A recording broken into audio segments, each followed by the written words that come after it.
Hi, I'd like to start our lecture. It's noon. My name is Gina Chorover. I'm a senior lecturer in the School of Landscape Architecture and Urban Planning and the faculty chair of the Heritage Conservation Program.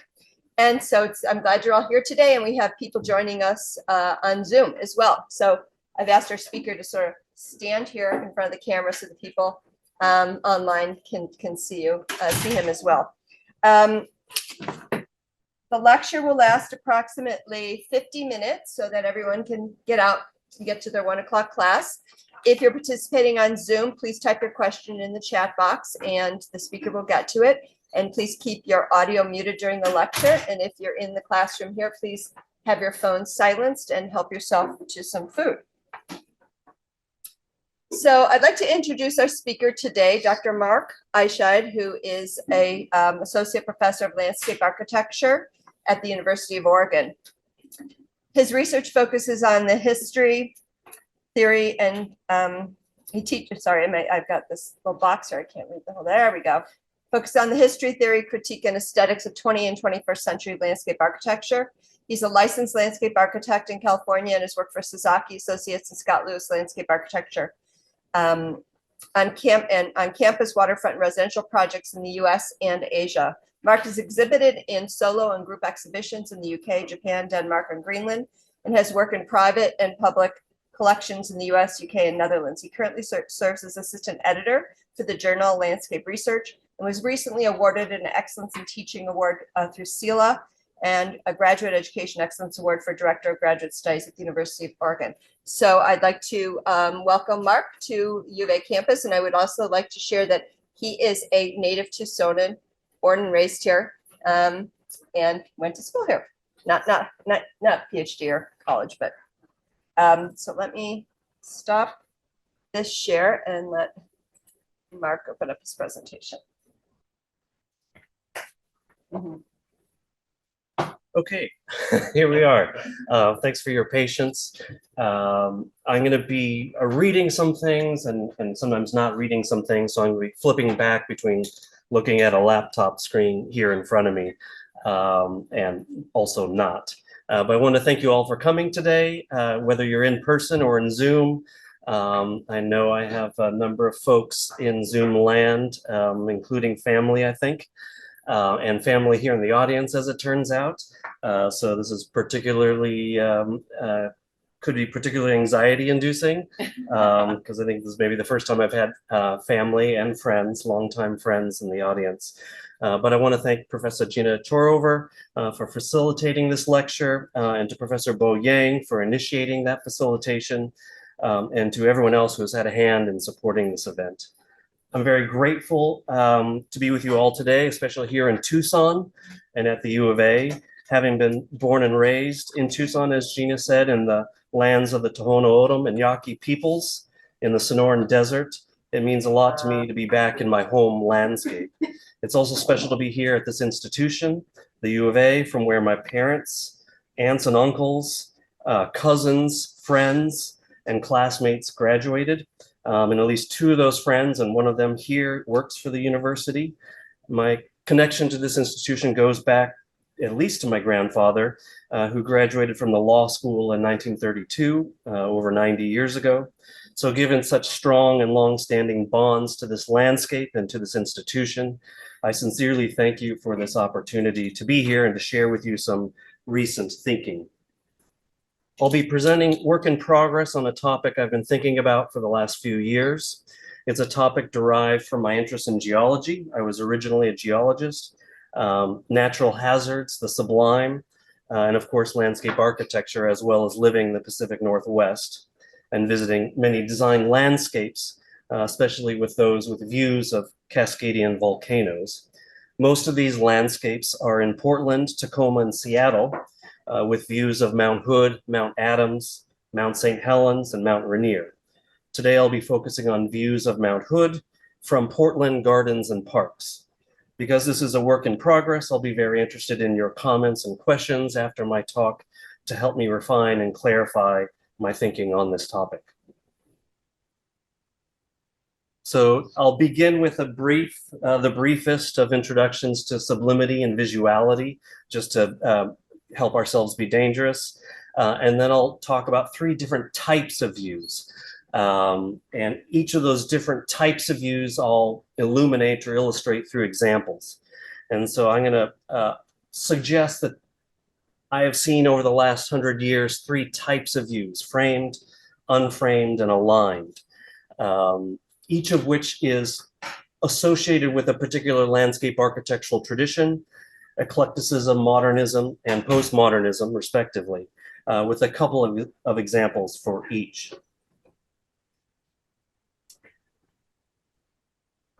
I present to you here the definition, or a definition, of the sublime from the Oxford English Dictionary, and what's relevant from that definition. And so some of the key words I'd like you to remember are grand and elevated, noble ideas, things that inspire awe and reverence, grandeur,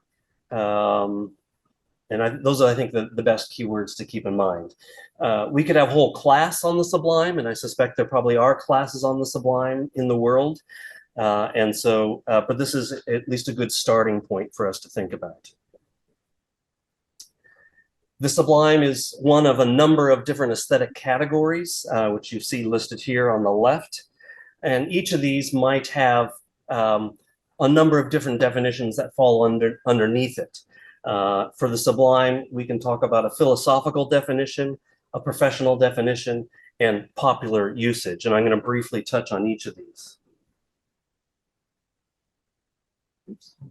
And I'm going to talk about 2 people in particular when I'm going to talk about philosophers or writers who've talked about the sublime. The first is Edmund Burke, who presented or discussed different ways in which the sublime could be expressed. And you see that list on the right. When we're talking about mountains and volcanoes, in terms of the Burkean sublime, we're really going to be focusing on the idea of magnificence, which is in the middle of that list on the right.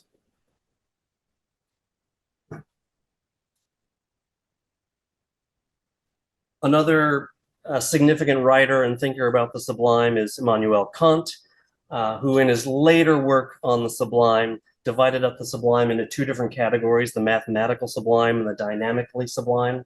We might be able to think in a cursory way of the mathematical sublime as dealing with magnitude or quantity.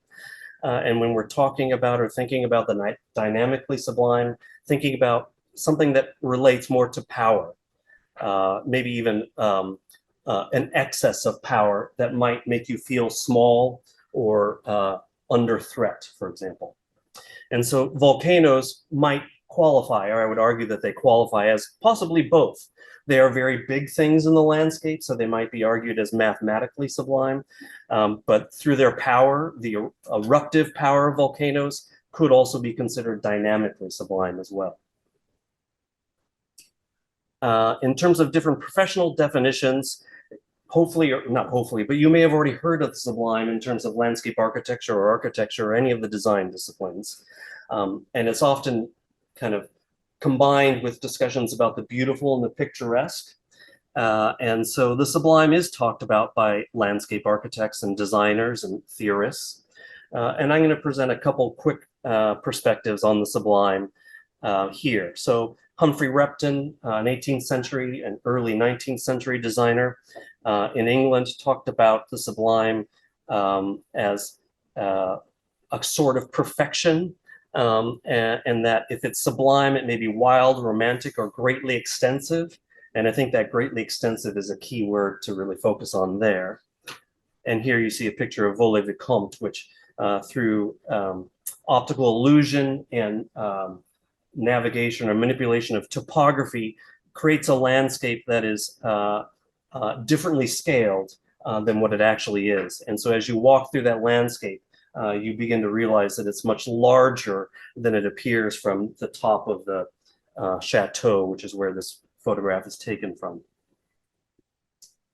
Repton also talked about the sublime in terms of grandeur, that it is different from the picturesque, and that it consists in greatness of dimension, extent of prospect, like what you see here at Versailles, magnificent and kind of splendid and numerous objects of that magnificence.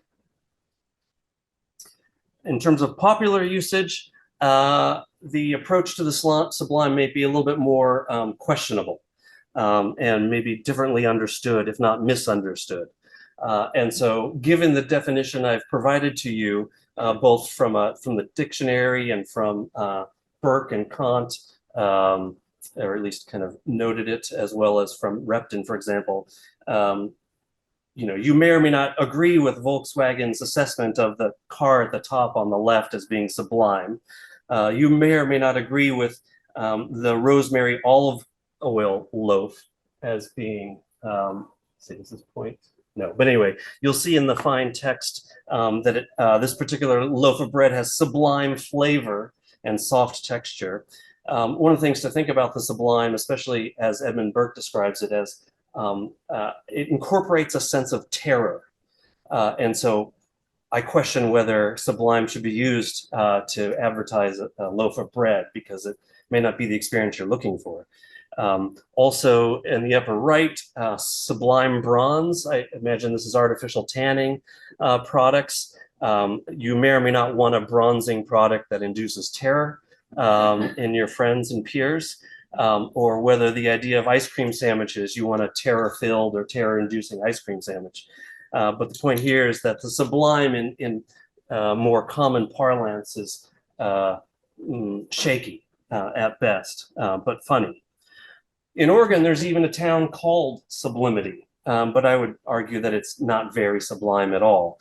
And I wonder, for example, in the lower right-hand photograph, what a sublime mini storage, a sublime mini storage might actually look like. It seems to be a contradiction of terms. The town of Sublimity has an annual harvest festival with a parade. And certainly the monster trucks on the right, I would argue, are sublime, or could be sublime.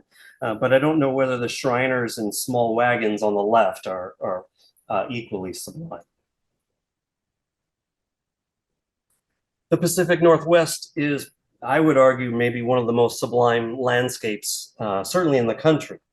Tall, old-growth trees, for example, and kind of the magnitude of the natural hazards that are present in the Pacific Northwest, to me, make it a very sublime landscape.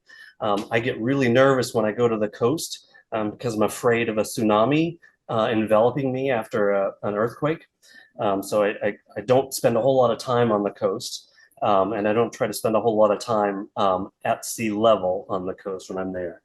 But here, as you can see here from one of the photographs from the Olmsted archives, that sometimes you can fit people into a tree, into the stump of a tree.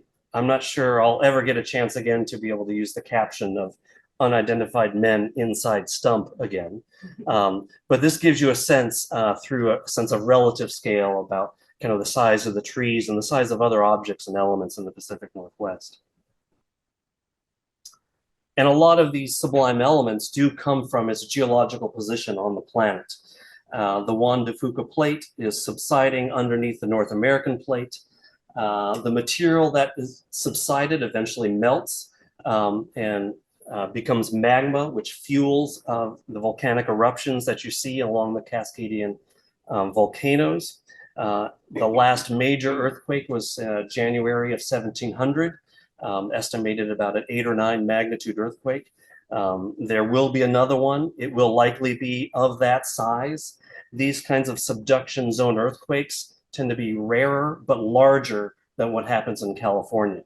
And so when it does happen, Vancouver, Seattle, Portland, and even inland of there will be severely impacted. The Pacific Northwest is proud of identifying its Cascadian volcanoes. As you're driving out in the landscape, you'll come across these interpretive signs that let you know essentially where you are relative to these peaks, what direction they're in, how far away they are, how tall they are. And so you're never that far away, because of the size of these volcanoes, you're never that far away from being able to visit them, or rather see them in the distance.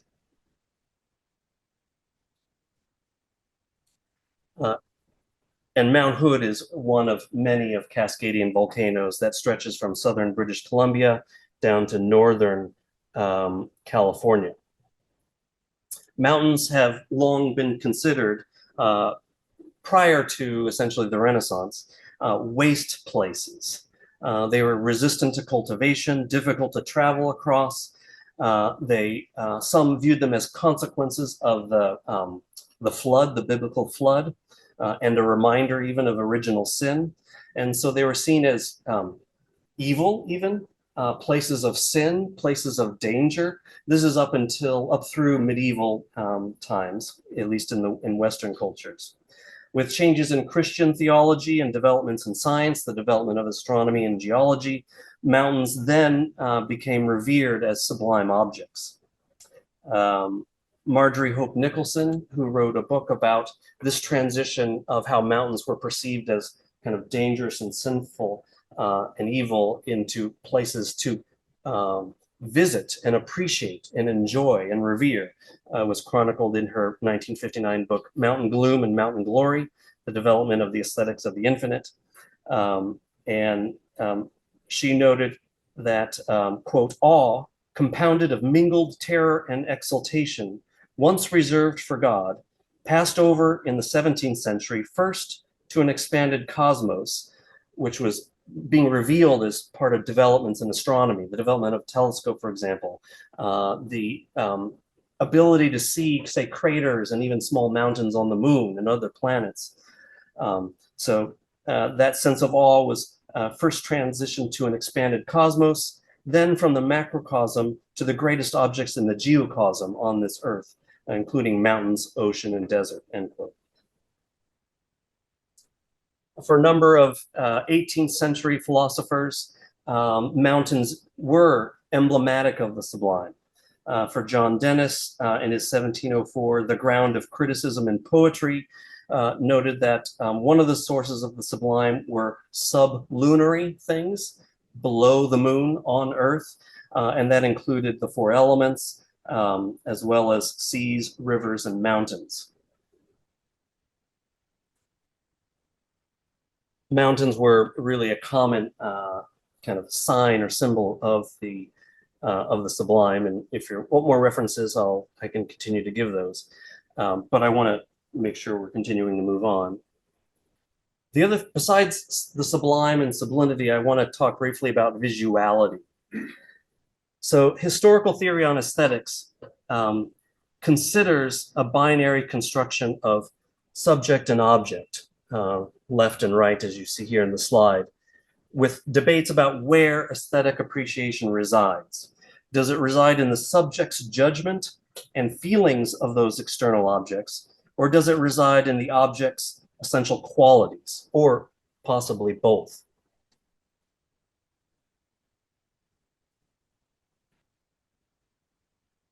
We could also imagine the subject or the viewer also being similar to the site where we work, essentially, and that the site is viewing, or one on the site is viewing, a landscape element in the distance. This approach or technique is something that you may have already heard about. Humphrey Repton called it appropriation, where one is appropriating a landscape or an area beyond and making it look like it's part of your landscape. Ha-has were a typical way of doing that, by removing fences and other barriers, visual barriers, or other ways that identified legal boundaries to make it look like your landscape continued out into the distance. It's also similar to the idea of borrowed scenery, which we see in Japanese and Chinese traditions. And so this is not an uncommon or new way of approaching the design of the landscape by borrowing scenery. But it is what's happening here in this particular topic, where we're borrowing the scenery of Mount Hood for the purposes of designs that are closer into Portland. But I think maybe unusually in landscape architecture, as represented by the half circle of gray that you see on the left, is that there are things, for lack of a better term, there are ways in which we can impact our view of that distant object, influence that view. We can frame that view. We can open up that view. We can make it slightly difficult to see, maybe even mysterious. And so I'm interested in the purposes of this talk in looking at this kind of gray bit. What are the physical, horticultural, architectural lenses that impact our view of these distant objects? So I'm going to present or suggest that there are three different types of views of Mount Hood in parks and gardens of Portland. The framed view, which we see in the Eclecticist landscape, and the Eclecticist landscape, I will explain that I include landscapes from the late 1800s into the early 1900s. It includes things like the City Beautiful movement, the arts and crafts movement. It includes the country place era. It includes Italianate approaches. This eclecticist tradition is really a nostalgic tradition in landscape architecture that looks back at prior traditions and might adopt them kind of as is. They might mix and match. It's a sort of proto-postmodernism in that sense. I'm also going to present the unframed view from the mid to late 20th century, aligned with the modernist view or modernist tradition, and then an aligned view, or you might even think of it as the directed view, which occurs in the postmodernist tradition. And so just to give you a sense of the regional context, on the right, I've listed the names of the volcanic peaks that tend to be viewable from Seattle, Tacoma, and Portland. I've included both indigenous names as well as the current name commonly used in the US. You'll see that there are a number of indigenous names used to describe these peaks. These come from different communities, indigenous communities. Different indigenous communities will have different names. There will also be different spellings of a similar word when you're transitioning from an indigenous spoken language into kind of the written English language. And so this list is not exhaustive of indigenous names for these peaks, but it gives you a sense of the diversity of names for these peaks. In Seattle, Tacoma, usually if you are identifying a view or celebrating a view of a volcanic peak, it is of Mount Rainier. And when you're in Portland, it's often Mount Hood, but and sometimes you can also see Mount Helens and Mount Adams as well. And I will use these more commonly used US terms to describe these peaks from here on out. As we zoom into Portland, which is located here in the lower right, I'm going to talk about these 6 sites approximately located. These 4 are all residential gardens. These 2 are public parks. Vancouver, Washington, across the Columbia River, is located here.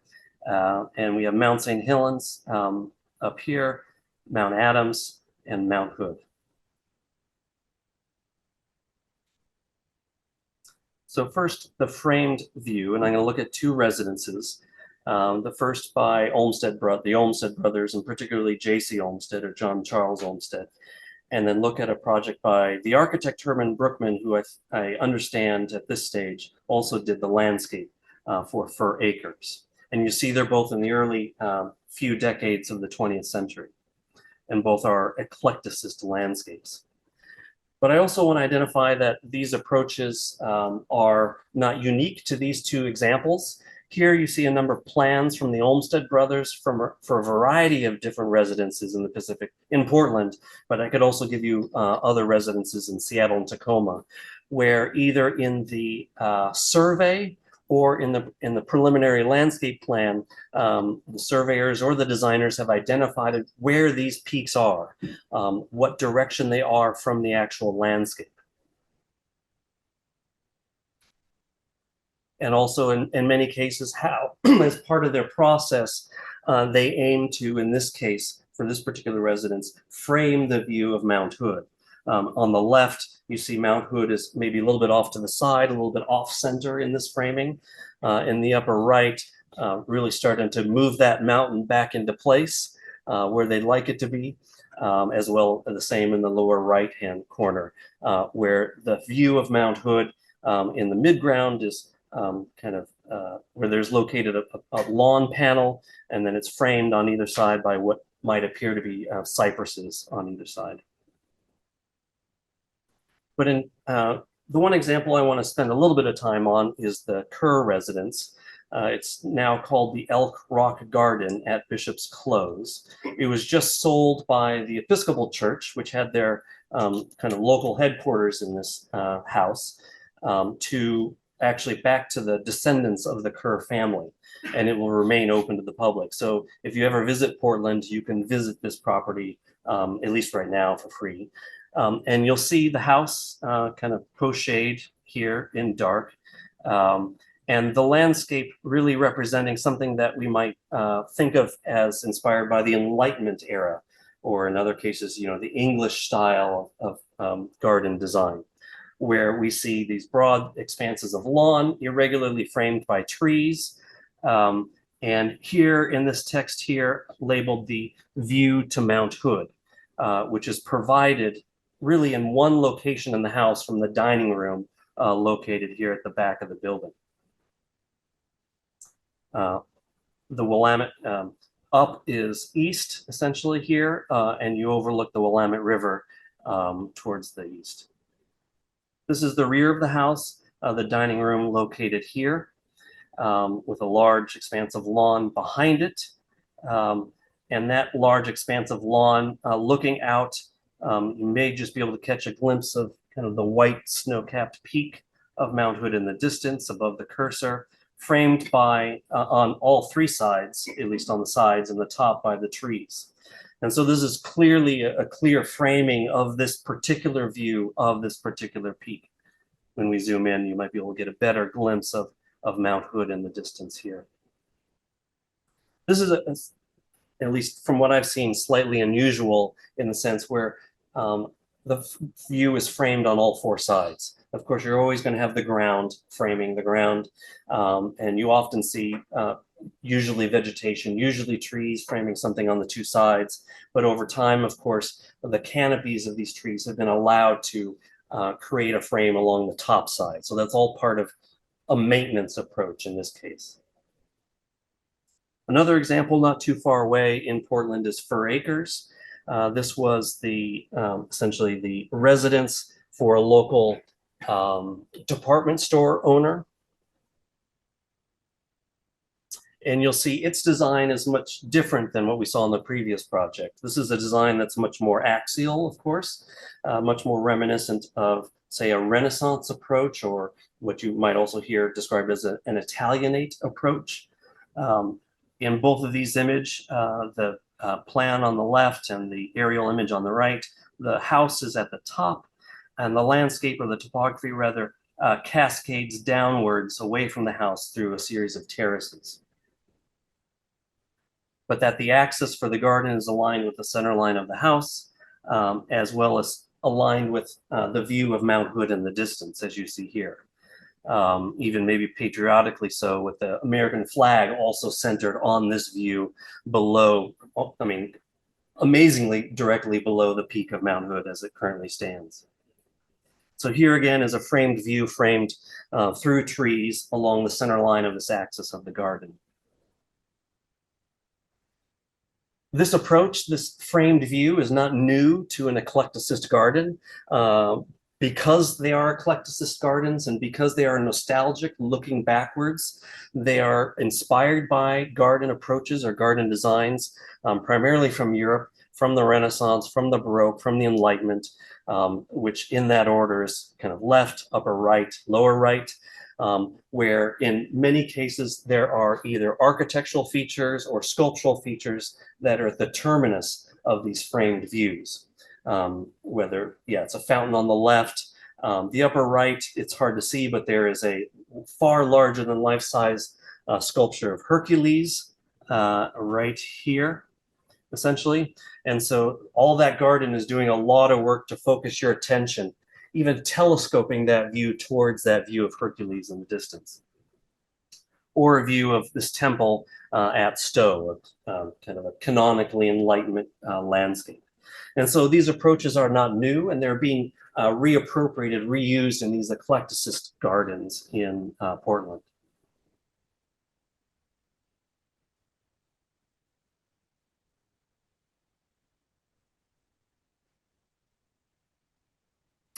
So the common perceptual experience of Cascadian volcanoes is often within the context of a larger landscape when you're just out there in the world. These volcanoes rise above the foothills of the Cascades amidst a large fluvial plain. You may not understand the relationship between these landscape features, the volcanoes, but you likely understand that there is a relationship between the volcanoes and the landscape around it. You may not understand how volcanoes are created, but you understand that they do not appear magically, fully formed instantaneously. Instead, they are the manifestation of millions of years of tectonic processes, building very slowly over long periods of time. The framing of views of Cascadian volcanoes reframes our aesthetic experience of them. The arboreal frame hides the landscape context in which the volcanoes exist. The frame simultaneously obscures the absolute scale of the sublime object, while also creating a sense of relative scale, allowing the volcano to be comparable to the scale of a garden element, and therefore the scale of the human. This framing removes the magnitude and grandeur of the volcano, reducing it to a two-dimensional object devoid of the power to terrify.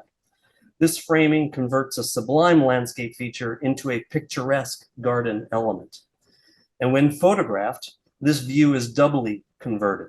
The photographic frame reinforces the arboreal frame, picturesquizing, which is an old term, the sublime twice.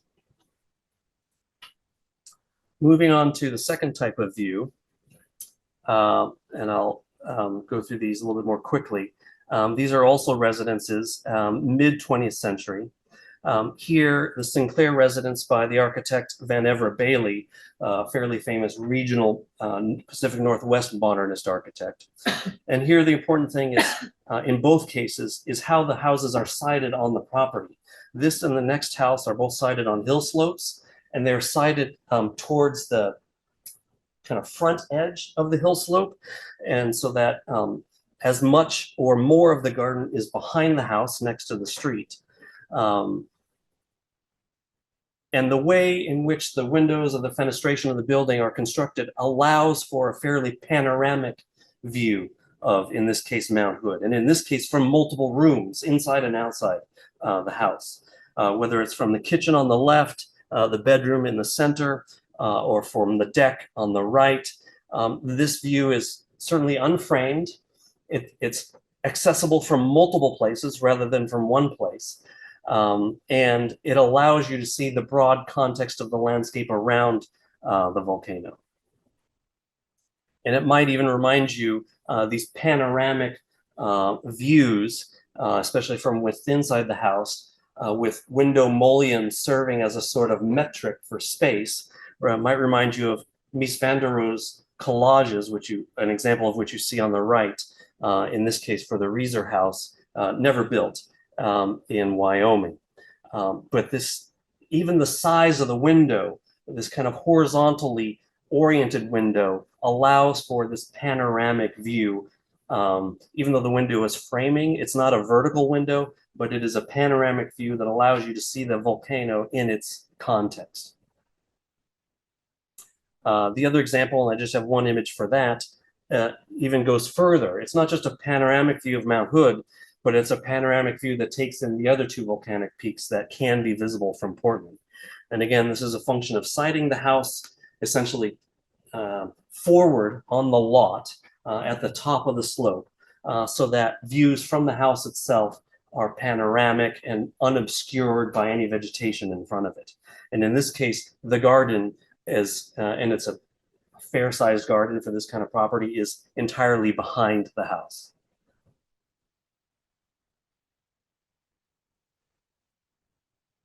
And so for the unframed view, It's of course different than the framed view. While the framed view identifies and highlights a particular view, the unframed view is entirely uncurated, or relatively uncurated. The unframed view is much more reliant on the viewer's agency. Nothing's being hidden. There are no optical illusions or purposeful obfuscation, but you do need to pay attention and, importantly, spend time with the view. After all, there's a lot to take in, and the viewer must thoughtfully scan the view to reap its benefits. There may also be a kinesthetic engagement with unframed view. You might find yourself kind of rotating your head as you scan the panoramic view. You may even want to move your feet to maybe get a slightly closer look at a particular element in that unframed view. This then is a visuality that requires attention and patience and is ultimately about taking time to appreciate what is before you. The volcano in an unframed view is seen in its entirety, in the fullness of its context. Crucially, in some cases, as at the Brooks-Belusky residence below, we may also see one or two other volcanoes nearby. Seeing multiple cascading volcanoes helps explain how Mount Hood is part of a larger system of volcanic phenomena. This unframed view doesn't just present the sublimity of one volcano, but goes even further to present a regional sublimity driven by plate tectonics and manifested through earthquakes, volcanic eruptions, and landslides. This is a visuality that, instead of highlighting or foregrounding objects, as in the framed view, it highlights processes. The last few, which are very recent, they're both by the same firm, both for public parks, is the aligned view. Lewitt View Park, and Lewitt is the native Cowlitz word for Mount St. Helens, is a 16-acre park for a diverse neighborhood in northeast Portland at the edge of the Columbia River Plain. Includes a soccer field, baseball court, skate park, playground, amphitheater, community garden, and directed views to both Mount Hood and Mount St. Helens. And you might be able even to see those directed views when you read the plan. There are two strong axes operating through the plan as traced by my cursor in a very rough way. But this is the view that looks towards Mount Hood. This is the view that looks towards Mount St. Helens. The view towards Mount Hood is aligned with an axis marked by a long sidewalk or walkway that sort of threads a number of different program elements in the park, from the sculpture in the foreground to the amphitheater in the midground at right, to playgrounds and other spaces on either side of the sidewalk, but all essentially collect along this axis that directs our view to Mount Hood in the distance. The view towards Mount St. Helens is actually twofold. There's two different forms of directed view. The sculpture on the right points towards Mount St. Helens, and then there is a long walkway that is aligned, maybe a little bit imperfectly, but aligned with Mount St. Helens in the distance. For Cully Park, a similar approach is taken. Aligned views of Mount Hood along this axis here, and then aligned views of Mount St. Helens, either through this little number here, I'll show you a picture of that, or even this axis here. So the aligned view towards Mount Hood is organized along a walkway, at either end of which is a gathering space, one of which you see here. Both of these parks were designed in conjunction with local indigenous communities. And so here is a circular space, almost a Jens Jensen council circle type of approach that is centered on the aligned view of Mount Hood. Let me kind of go backwards a little bit and show you this space right here, a series of stones in a circle aligned both north-south, as well as along its perimeter, as well as a number of different stones aligned towards different views. And here, these stones, these basalt stones, columnar basalt stones, are aligned towards the view to Mount St. Helens. across the soccer field in the midground, as well as some overlooks overlooking in the foreground the railway, but also towards the view to Mount St. Helens. These kinds of aligned or directed views are, again, like framed views, not new. We see directed views or aligned views throughout, frankly, indigenous cultures around the world. 3 minutes. Thank you. Yeah, I'm just about done.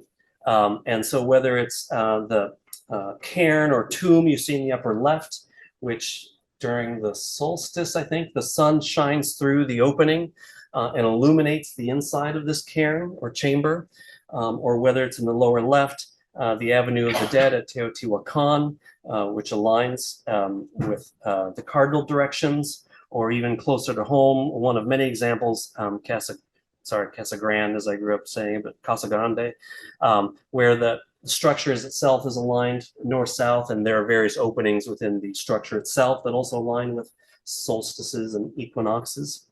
And so this approach, the essentially aligned or directed approach, is an old approach. That's not a negative thing to say, but it's just an approach that's being reappropriated in this current project, or these current projects. So the aligned view doesn't have the designer-driven approach of the framed view, which compels the viewer to see something very specific at a specific moment in time. And it doesn't have the viewer-driven approach of the unframed view, which frees the viewer to look and reflect as directed according to their interests. The aligned view has edges, physically and experientially, that are blurred, permeable, diffuse, and indistinct, but they're still there. If the framed view demands and the unframed view remains silent, the aligned view suggests. The aligned view is part of a landscape doing multiple things at once, with little hierarchy between those things. And in closing, each type of view portrayed in this presentation, framed, unframed, and aligned, is a borrowing of distant scenery for design purposes. Each view engages with volcanoes in different ways and impacts our experience of them.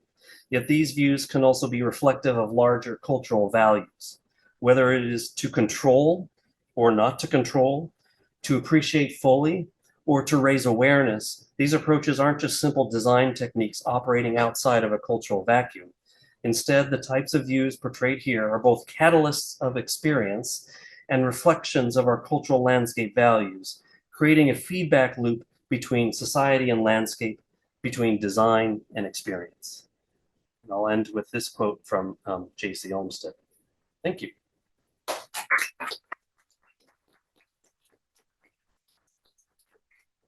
have 5 minutes for questions. Okay, thanks. Yeah, well, thank you so much, Mark. This is very, very impressive, and we appreciate this. So something I'm curious is this Sublime view and or the landscape has been a design inspiration for the design school. I mean, we're learning about this, practicing this. Very interesting when you talk about working with indigenous community. I wonder, there seems there are some commonalities. What their sort of view about this versus a traditional design school would be talking. So would you share some insights on? Yeah. It seems that's a very, very interesting dimension. Yeah, I'll give it my best shot. So for these peaks in particular, and I'm happy to maybe afterwards read some of the narratives, indigenous narratives that talk about the kind of origin stories of these peaks. And there are both varied, but also some similarities between how different local to this location indigenous communities, how they talk about how these peaks were formed. And they are all, one interesting thing is that they are seen as a set in many ways. Mount St. Helens, Mount Adams, and Mount Hood, which are the 3 peaks seen from Portland, are often seen as siblings or otherwise related to each other. And so as best as I understand, the indigenous relationship to these peaks isn't, of course, about geology, although there are narratives that bring into account or that touch on geological explanations for their existence. But it's really more about that these peaks are living things, literally, for one. And so it's a different relationship than maybe what we have to these peaks today, or what this culture has to these peaks today. We might see them as static, especially over the scale of our lifetime. We might see seasonal changes, a little bit more snow, a little bit less snow, over maybe more multiple generations, there might be an eruption or two. But to us, they might seem, or to kind of most people, seen as quite static, but to the indigenous communities, they are part of a longer, from what I understand, part of a longer, more active, engaged history that is part of their history too, essentially. Thank you. That's very helpful. Yeah, I mean, also I think of Babokiveri Peak as a possible, if Tucson were closer, for example, to Babokiveri Peak, and there weren't the Tucson Mountains in between that can block the view of Babokiveri Peak, that might be an interesting thing to frame or align with, for example, depending on the community you might be working with. Thank you. That's very Check the chat, see if there's any Oh, yeah. questions in there. Let's see. Think of how I get to that. Oh, here we go. Oh, nothing in the chat. Okay. Chat free. Is there something significant that you want students of landscape architecture to take in our designs moving forward? I think one of the things I think it's important in any student's design education is to recognize all the different ways folks in the past have approached similar situations. And to recognize that you have a lot of tools in your back pocket that you can use to approach a situation like this, should you so desire. I also think it's important to recognize when you're reinventing a wheel. And so I think as designers, I think the last thing you want to do is actually think you're inventing a wheel when you're actually just merely reinventing a wheel. At the same time, I think it's important to recognize or encourage anyone to invent new wheels. But to invent new wheels, you have to know about all the old wheels that have already been invented. So it's important to see how folks have approached this kind of situation in the past. It might be relevant in the situation you're designing in or the communities you're designing with. It may not. And it may require or really afford new wheels to be invented. Question. So for some of the older landscapes, have you looked at the historic photos of the views and compared them to contemporary views? Because the thing about landscapes, as we know, is they change. They're not static. And so things that maybe feel really like a constrained view now, perhaps 80 years ago, 100 years ago, were not so constrained.